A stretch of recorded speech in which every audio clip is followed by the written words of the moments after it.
Kelembagaan petani merupakan potensi besar untuk meningkatkan kesejahteraan para petani di Indonesia. Tetapi kita lihat sekarang, kelembagaan petani tidak optimal untuk dijalankan.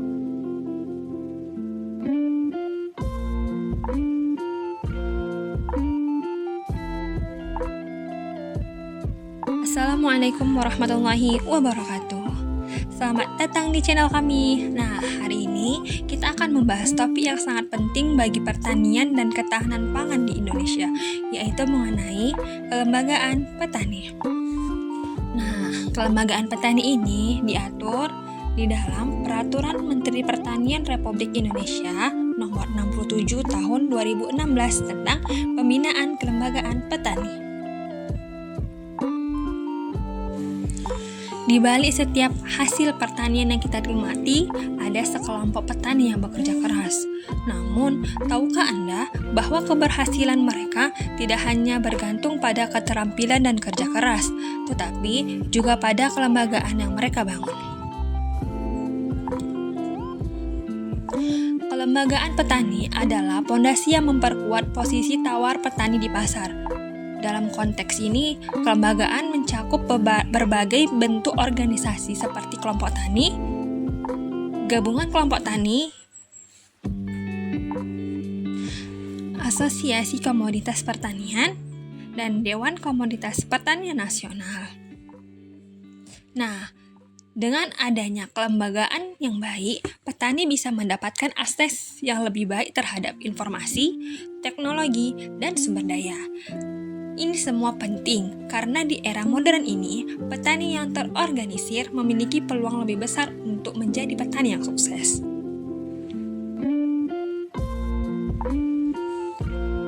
Adapun manfaat kelembagaan petani meliputi yang pertama, akses ke pembiayaan. Petani dapat lebih mudah mendapatkan pinjaman untuk modal usaha.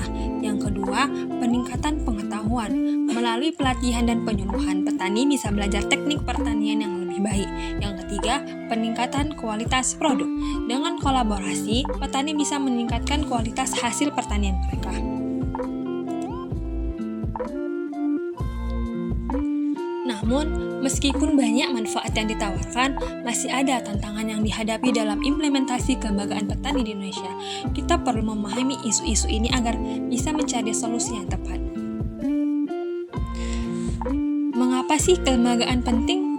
Nah, jadi dalam video kali ini kita akan menjelajahi jauh lebih tentang kelembagaan petani, tantangan yang mereka hadapi, dan solusi yang bisa diterapkan. Mari kita bersama-sama memahami pentingnya kelembagaan petani untuk masa depan pertanian Indonesia. Nah, jangan lupa untuk like, komen, dan subscribe, dan aktifkan notifikasi agar tidak ketinggalan video-video menarik lainnya. Yuk kita mulai perjalanan kita hari ini.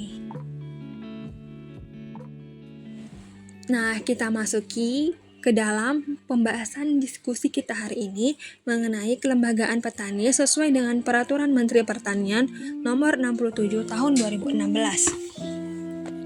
Sektor pertanian mempunyai peranan strategis terutama sebagai penyedia pangan rakyat Indonesia, berkontribusi nyata dalam penyediaan bahan pangan, bahan baku industri, bioenergi, penyerapan tenaga kerja yang akan berdampak pada penurunan tingkat kemiskinan dan menjaga pelestarian lingkungan. Untuk mewujudkan kedaulatan dan kemandirian pangan, diperlukan pelaku utama dan pelaku usaha profesional, andal, berkemampuan manajerial, kewirausahaan, dan organisasi bisnis. Oleh karena itu, pelaku utama dan pelaku usaha mampu membangun usaha tani yang berdaya saing dan berkelanjutan sehingga dapat meningkatkan posisi tawarnya. Untuk itu, kapasitas dan kemampuan pelaku utama dan pelaku usaha terus ditingkatkan. Salah satunya melalui penyuluhan dengan pendekatan pembinaan kelembagaan petani yang mencakup penumbuhan dan pengembangan kelembagaan petani sehingga petani dapat berkumpul untuk menumbuh kembangkan kelembagaannya menjadi kelembagaan ekonomi petani yang berdaya saing tinggi, produktif, menerapkan tata kelola berusaha yang baik dan berkelanjutan. Penguatan kelembagaan petani sangat diperlukan dalam rangka perlindungan dan pemberdayaan petani. Oleh karena itu, petani dapat menumbuh kembangkan kelembagaan dari, oleh, dan untuk petani guna memperkuat dan memperjuangkan kepentingan petani itu sendiri sesuai dengan perpaduan antara budaya, norma, nilai, dan kearifan lokal petani.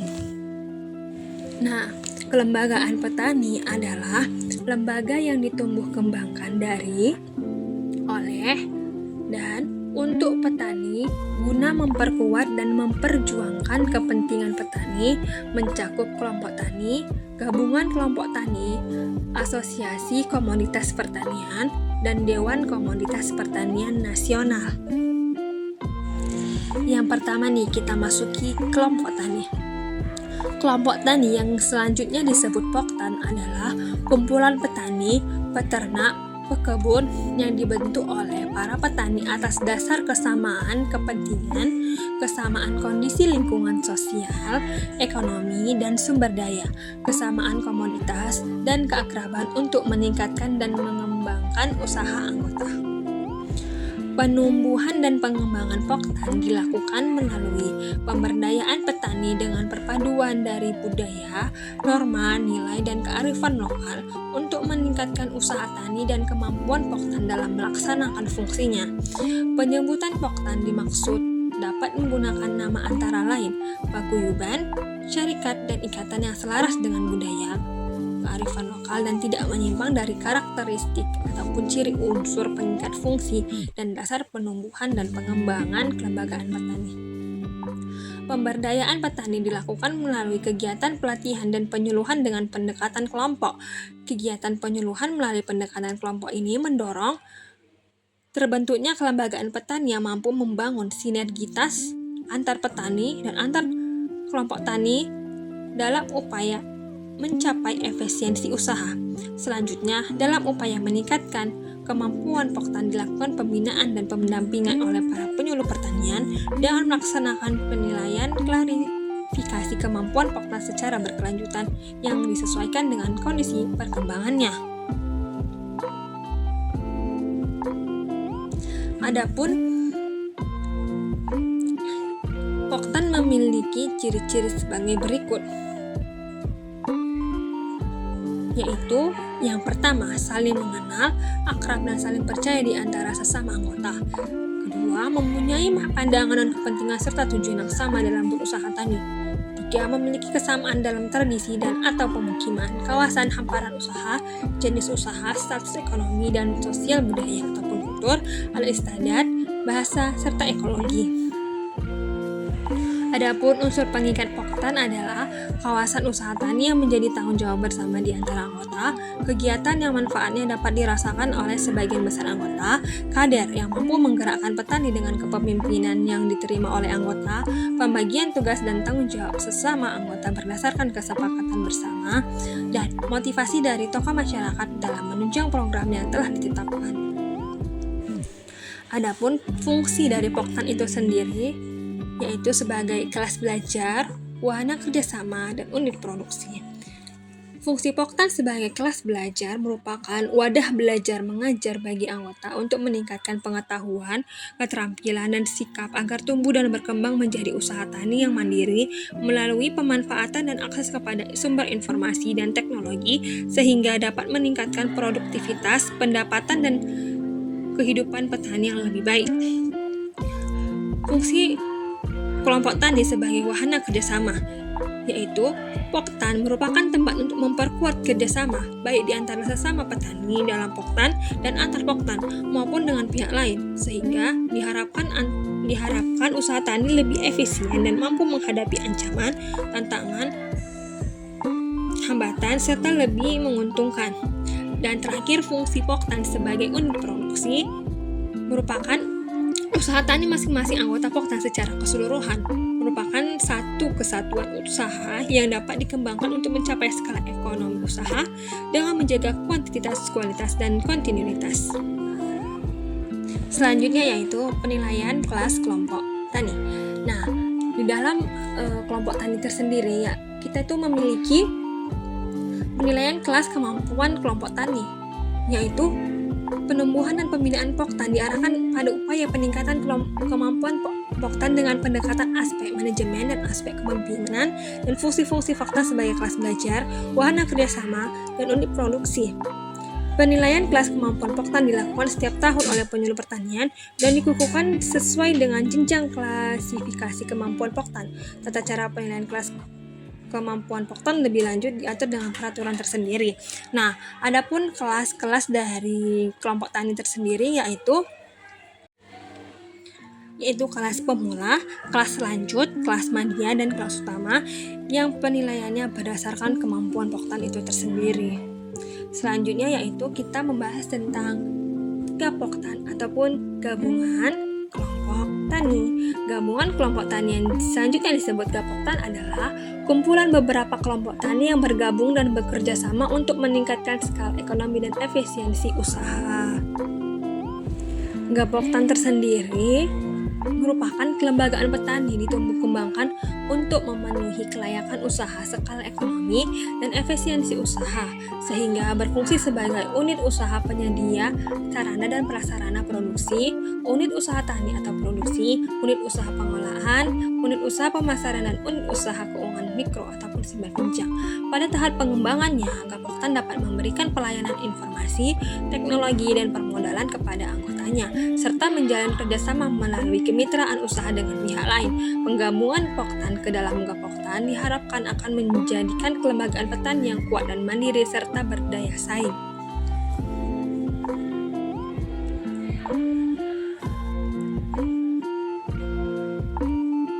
Adapun karakteristik dari Gapoktan yaitu Gapoktan yang mampu mandiri dan berdaya saing memiliki karakteristik yang pertama ciri Gapoktan memiliki ciri-ciri memiliki aturan atau norma tertulis yang disepakati dan ditaati bersama, melaksanakan pertemuan dan berkala dan berkesinambungan antara lain rapat anggota dan rapat pengurus, menyusun dan melaksanakan rencana kerja Gapoktan sesuai dengan kesepakatan dan melalui evaluasi secara partisipasif, memfasilitasi kegiatan usaha bersama mulai dari sektor hulu sampai dengan sektor hilir, memfasilitasi usaha tani secara komersial berorientasi agribisnis, melayani informasi dan teknologi bagi usaha tani anggota Poktan yang bergabung dalam Gapoktan dan petani lainnya, menjalin kerjasama melalui kemitraan usaha antara Gapoktan dengan pihak lain, melakukan pemupukan modal usaha baik melalui iuran anggota maupun dari penyisihan hasil usaha Gapoktan dan sumber lainnya yang sah dan tidak mengikat. Selanjutnya yaitu unsur pengikat Gapoktan. Unsur pengikat Gapoktan meliputi adanya bertujuan untuk meningkatkan skala ekonomi dan efisiensi usaha tani, pengurus dan pengelola unit-unit usaha Gapoktan yang profesional untuk memajukan usaha tani Gapoktan sesuai permintaan pasar dan kebutuhan anggota, pengembangan komoditas produk unggulan yang merupakan industri pertanian perdesaan, kegiatan pengembangan usaha melalui kerjasama kemitraan untuk meningkatkan posisi tawar Gapoktan mulai dari sektor hulu sampai hilir, dan manfaat bagi petani sekitar dengan memberikan kemudahan memperoleh sarana dan prasarana produksi, modal, informasi, teknologi, pemasaran, dan lain-lain. Fungsi Gapoktan tersendiri yaitu pertama, sebagai unit usaha penyedia sarana dan prasarana produksi. Gapoktan sebagai fasilitator layanan kepada seluruh anggota untuk memenuhi kebutuhan sarana produksi antara lain pupuk, benih bersertifikat, pestisida, alat mesin pertanian, dan permodalan usaha tani yang bersumber dari kredit ataupun permodalan usaha tani maupun dari swadaya ataupun dari swadana petani ataupun sisa hasil usaha. Yang kedua, fungsi Gapoktan sebagai unit usaha tani ataupun produksi. Gapoktan memiliki unit usaha yang memproduksi komoditas untuk memenuhi kebutuhan anggotanya dan kebutuhan pasar sehingga dapat menjamin kuantitas, kualitas, dan kontinuitas hasil. Yang ketiga, fungsi Gapoktan sebagai unit usaha pengolahan. yaitu fungsi Gapoktan sebagai unit usaha pengolahan. Gapoktan dapat memberikan pelayanan baik berupa penggunaan alat mesin pertanian maupun teknologi dalam pengolahan hasil produksi komoditas, mencakup proses pengolahan, sortasi atau grading, dan pengepakan untuk meningkatkan nilai tambah produk. Selanjutnya, Gapoktan sebagai unit usaha pemasaran. Gapoktan dapat memberikan pelayanan ataupun fasilitasi pemasaran hasil pertanian anggotanya, baik dalam bentuk pengembangan jejaring dan kemitraan usaha dengan pihak lain maupun pemasaran langsung dalam pengembangannya. Gapoktan memberikan pelayanan informasi harga komoditas kepada anggotanya agar tumbuh dan berkembang menjadi usaha tani mandiri. Selanjutnya yang terakhir yaitu fungsi Gapoktan sebagai unit usaha keuangan mikro ataupun simpan pinjam. Gapoktan dapat memfasilitasi permodalan usaha tani kepada anggota melalui kredit ataupun permodalan usaha tani maupun dari swadana petani ataupun sisa hasil usaha. Selanjutnya kita masuki ke pengembangan Gapoktan. Pengembangan Gapoktan dilakukan agar fungsi Gapoktan dapat berdaya guna dan hasil guna dengan ruang lingkup pengembangan meliputi 1. Peningkatan dan perluasan usaha tani serta jenis usaha tani berorientasi pasar dan berbasis kawasan. Yang kedua, peningkatan kerjasama melalui jejaring kerjasama dan kemitraan usaha baik dengan sektor hulu maupun dengan sektor hilir. Yang ketiga, fasilitasi penggunaan Gapoktan menjadi kelembagaan ekonomi petani berbasis Poktan ataupun Gapoktan yang berbadan hukum untuk meningkatkan posisi tawarnya dalam bentuk koperasi atau badan usaha milik petani. Selanjutnya, penilaian kelas kemampuan Gapoktan. Penumbuhan dan pembinaan Gapoktan diarahkan pada upaya peningkatan kemampuan Gapoktan dengan pendekatan aspek manajemen dan aspek kepemimpinan dari fungsi-fungsi Gapoktan sebagai unit usaha, sarana dan prasarana produksi, unit usaha atau produksi, unit usaha pengolahan, unit usaha pemasaran, unit usaha keuangan mikro, dan unit penyedia informasi serta unit jasa penunjang lainnya. Penilaian kelas kemampuan Gapoktan diatur lebih lanjut dengan peraturan itu tersendiri. Nah, selanjutnya kita masuki ke Asosiasi Komoditas Pertanian. Asosiasi Komoditas Pertanian adalah wadah yang dibentuk oleh petani, kelompok tani, dan gabungan kelompok tani untuk memperjuangkan kepentingan petani. Dengan bergabung dengan asosiasi ini, para petani dapat menyatukan suara mereka, memperkuat posisi tawar di pasar, dan meningkatkan daya saing produk pertanian. Pembentukan Asosiasi Komoditas Pertanian ini sendiri ditujukan untuk meningkatkan posisi tawar melalui peningkatan profesionalisme dalam mengelola usaha tani dengan menerapkan prinsip-prinsip ekonomi secara lebih baik. Asosiasi Komoditas Pertanian merupakan lembaga independen nirlaba yang dibentuk oleh, dari, dan untuk petani dalam membela kepentingan para petani berkaitan dengan jenis usaha para anggota asosiasi. Petani dalam mengembangkan asosiasinya dapat mengikutsertakan pelaku usaha, pakar, ataupun tokoh masyarakat yang peduli terhadap kesejahteraan petani. Asosiasi ini dapat dibentuk secara berjenjang dari pusat sampai dengan di wilayah kabupaten ataupun kota.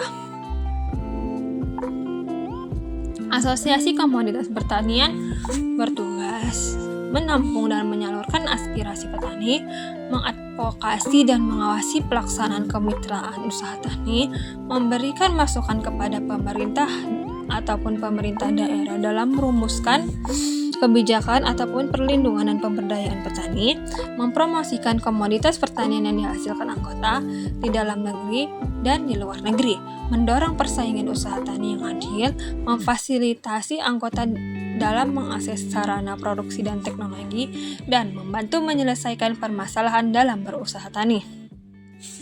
Pembentukan asosiasi dapat diinisiasi oleh para petani yang telah mengelola usaha tani secara intensif. Selanjutnya dapat ditingkatkan menjadi organisasi formal berbadan hukum dengan susunan ataupun jumlah dan jangka waktu kepengurusan asosiasi disusun secara efisien dan demokratis.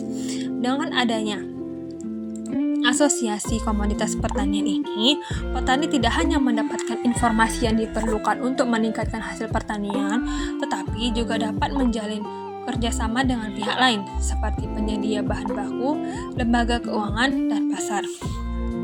Asosiasi ini juga berfungsi sebagai jembatan antara petani dan pemerintah. Dengan mengorganisir aspirasi dan kebutuhan petani, asosiasi dapat menyampaikan masukan dan konstruktif untuk kebijakan pertanian yang lebih baik. Melalui asosiasi komoditas pertanian, petani memiliki peluang lebih besar untuk berkembang berdaya saing. Dengan bersatu, mereka dapat mengatasi berbagai tantangan dan mewujudkan kemandirian pangan. Selanjutnya adalah Dewan Komoditas Pertanian Nasional. Dewan Komoditas Pertanian Nasional adalah suatu lembaga yang beranggotakan asosiasi komoditas pertanian untuk memperjuangkan kepentingan petani. Dewan Komoditas Pertanian Nasional adalah lembaga yang dibentuk untuk memperjuangkan kepentingan para petani dan pelaku agribisnis. Lembaga ini berperan sebagai wadah bagi asosiasi komoditas pertanian yang terdiri dari berbagai kelompok tani dan produsen. Dewan Komoditas Pertanian Nasional sebagai mitra pemerintah dalam perumusan strategi dan kebijakan perlindungan pemberdayaan petani. Dalam pengembangan, Dewan Komoditas Pertanian Nasional dapat mengikutsertakan pelaku usaha, pakar, dan ataupun tokoh masyarakat yang peduli pada kesejahteraan petani. Dewan Komoditas Pertanian Nasional bersifat nirlaba, mandiri, profesional, dan mampu mengelola dan mengembangkan tugas dan fungsi lembaga. Oleh karena itu, dalam melaksanakan tugas dan fungsinya tidak bertujuan untuk memperoleh keuntungan finansial. Dewan Komoditas Pertanian Nasional dibentuk di pusat, provinsi, dan kabupaten ataupun kota sesuai dengan kebutuhan. Organisasi Dewan Komoditas Pertanian Nasional terdiri dari unsur-unsur tokoh masyarakat, petani dan pelaku usaha, asosiasi komoditas pertanian, pakar, akademis, ataupun konsumen produk dan jasa agribisnis. Dewan Komoditas Pertanian Nasional berfungsi sebagai wadah dalam memperjuangkan kepentingan petani dengan tugas antara lain menampung dan menyalurkan aspirasi pelaku utama dan pelaku usaha mengenai pengembangan agribisnis, memberikan masukan kepada pemerintah ataupun pemerintah daerah mengenai pengembangan agribisnis, memberikan data, informasi, dan masukan kepada pemerintah ataupun pemerintah daerah ataupun pelaku utama dan pelaku usaha, dan membantu mediasi antara asosiasi komoditas pertanian. Tujuan utama Dewan Komoditas adalah untuk meningkatkan produktivitas dan daya saing produk pertanian Indonesia. Fungsi Dewan meliputi pengembangan kebijakan, advokasi, dan koordinasi. Dewan Komoditas Pertanian Nasional ini memainkan peran vital dalam mengatasi tantangan yang dihadapi oleh para petani, seperti fluktuasi harga, akses pasar, dan penyediaan teknologi. Dengan adanya dewan ini, petani dapat bersatu dan memiliki suara yang lebih kuat dalam pengambilan keputusan yang berkaitan dengan pertanian.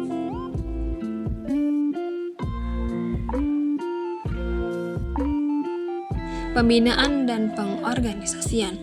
Pembinaan dan pengembangan kelembagaan petani dilakukan melalui penciptaan iklim yang kondusif agar petani mampu berprakarsa dan berinisiatif dengan difasilitasi dalam pelayanan informasi dan kepastian usaha dan kepastian hukum. Pembinaan dan pengembangan kelembagaan petani harus diselenggarakan pada setiap tingkatan wilayah administrasi pemerintahan. Pengorganisasian, penumbuhan, pembinaan dan pengembangan kelembagaan petani berada pada satuan kerja yang melaksanakan tugas penyuluhan di kecamatan, satuan kerja yang melaksanakan urusan penyuluhan di kabupaten ataupun kota dan provinsi, dan satuan kerja yang menyelenggarakan urusan penyuluhan pusat sesuai dengan kewenangannya. Kelembagaan petani seperti kelompok tani dan gabungan kelompok tani memiliki peran yang sangat penting dalam meningkatkan produktivitas dan kesejahteraan petani. Namun meskipun banyak potensi, mereka juga menghadapi berbagai tantangan. Nah, salah satu tantangan utama adalah kurangnya sumber daya manusia yang terampil. Banyak petani masih belum mendapatkan pelatihan dan penyuluhan yang memadai, sehingga mereka kesulitan dalam mengelola usaha tani secara efektif. Tantangan lainnya adalah akses terhadap modal. Banyak petani kesulitan mendapatkan pinjaman dari lembaga keuangan, sehingga mereka tidak bisa mengembangkan usahanya. Hal ini memperlambat inovasi dan peningkatan produktivitas. Kebijakan dan regulasi yang sering berubah juga menjadi tantangan. Petani seringkali tidak mendapatkan kepastian hukum yang stabil yang berdampak pada rencana jangka panjang mereka. Selanjutnya, tantangan dalam pemasaran hasil pertanian. Banyak petani tidak memiliki akses ke pasar yang adil, sehingga mereka kesulitan menjual produk dengan harga yang layak. Terakhir, perubahan iklim menjadi tantangan serius. Banyak petani yang terpengaruh oleh cuaca ekstrim yang mengancam hasil panen dan keberlangsungan usaha tani mereka. Itulah beberapa tantangan yang dihadapi oleh kelembagaan petani di Indonesia. Untuk mengatasi tantangan ini dibutuhkan kerjasama antara pemerintah, lembaga terkait, dan masyarakat. Adapun dari tantangan yang tadi kita sampaikan, untuk mengatasi tantangan ini beberapa solusi dapat diterapkan. Pertama, penguatan kelompok tani. Dengan membentuk kelompok tani yang solid, petani bisa saling berbagi pengetahuan dan sumber daya. Ini akan meningkatkan produktivitas dan efisiensi usaha mereka. Kedua, penyuluhan pertanian yang lebih intensif. Penyuluh pertanian berperan penting dalam memberikan informasi terbaru mengenai teknologi pertanian dan praktik terbaik. Dengan pelatihan yang tepat, petani dapat mengadopsi metode yang lebih efisien. Yang ketiga, akses permodalan yang lebih baik. Pemerintah dan lembaga keuangan harus bekerja sama untuk menyediakan kredit yang mudah diakses dan bersahabat bagi petani. Dukungan ini akan membantu mereka mengembangkan usaha dan meningkatkan hasil panen. Keempat, menerapkan digitalisasi dalam pertanian. Dengan memanfaatkan teknologi, petani dapat mengakses informasi pasar, harga komoditas, dan teknik pertanian terbaru. Aplikasi dan platform digital dapat membantu mereka terhubung langsung dengan konsumen. Kelima, membangun kerjasama antara asosiasi dan dewan komoditas. Sinergi ini akan memperkuat suara petani dalam kebijakan pertanian dan memastikan bahwa kepentingan mereka diperhatikan. Dengan menerapkan solusi ini, kita dapat menciptakan kelembagaan petani yang lebih kuat dan berdaya saing. Mari bersama-sama mendukung petani Indonesia mencapai kemandirian dan kesejahteraan.